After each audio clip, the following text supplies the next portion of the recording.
ನಮಸ್ತೆ ಪ್ರಿಯ ಬಂಧುಗಳೇ, ನಿಮಗೆ ತುಂಬ ಶತ್ರು ಕಾಟ ಆಗ್ತಾ ಇದ್ರೆ, ಶತ್ರು ನಿಮಗೆ ನೆಮ್ಮದಿಯಾಗಿ ಮಲ್ಕೊಳ್ಳೋಕ್ಕೆ ಬಿಡ್ತಾ ಇಲ್ಲ ಅಂದರೆ ವೀಕ್ಷಕರೇ, ನೀವು ಈ ಒಂದು ಮೊಳೆಯಿಂದ ಮಾಡಿ ಶತ್ರುನಾಶ ಕಾಟ.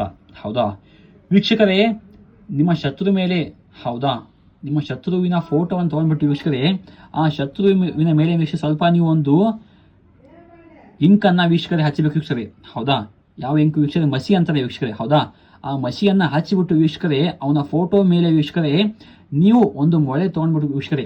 ಹೌದಾ, ಆ ಮೊಳೆಯನ್ನು ವೀಕ್ಷಕರೇ ಒಂದು ಅರಳಿ ಗಿಡಕ್ಕೆ ಆ ಮೊಳೆಯನ್ನು ವೀಕ್ಷಕರೇ ಹೊಡೆದ್ಬಿಟ್ಟು ಬನ್ನಿ. ಅಂದರೆ ವೀಕ್ಷಕರೇ ಫೋಟೋ ಮೇಲೆ ವೀಕ್ಷಕರೇ ಒಂದು ಮೊಳೆಯನ್ನು ಹೊಡೆದ್ಬಿಟ್ಟು ವೀಕ್ಷಕರೇ, ನೀವು ಆ ಒಂದು ಫೋಟೋನ ವೀಕ್ಷಕರೇ ಆ ಒಂದು ಅರಳಿ ಗಿಡಕ್ಕೆ ಹೊಡೆದ್ಬಿಟ್ಟು ವೀಕ್ಷಕರೇ ಸುಡಬೇಕು ಆ ಫೋಟೋ. ಹೌದಾ, ಸುಟ್ಟಾದ್ಮೇಲೆ ವೀಕ್ಷಕರೇ ಆ ಒಂದು ಮೊಳೆಯನ್ನು ವೀಕ್ಷಕರೇ ನೀವು ರಾತ್ರಿ ಮಲ್ಕೊಳ್ಳುವಾಗ ನಿಮ್ಮ ದಿಂಬು ಕೆಳಗಡೆ ಇಟ್ಕೊಂಡು ಮರಿ ವೀಕ್ಷಕರೇ ಸಾಕು. ಬೆಳಗ್ಗೆ ಆದ ತಕ್ಷಣ ನೋಡಿ ವೀಕ್ಷಕರೇ, ನಿಮ್ಮ ಶತ್ರು ನಿಮ್ಮಿಂದ ಸಂಪೂರ್ಣವಾಗಿ ನಾಶವಾಗುತ್ತಾನೆ ವೀಕ್ಷಕರೇ. ಈ ಒಂದು ಸರಳವಾದ ತಂತ್ರ ಮಾಡಿ ನಿಮ್ಮ ಶತ್ರು ನಿಮ್ಮಿಂದ ನಾಶ ಮಾಡಿಕೊಳ್ಳಿ. ನಮಸ್ತೆ.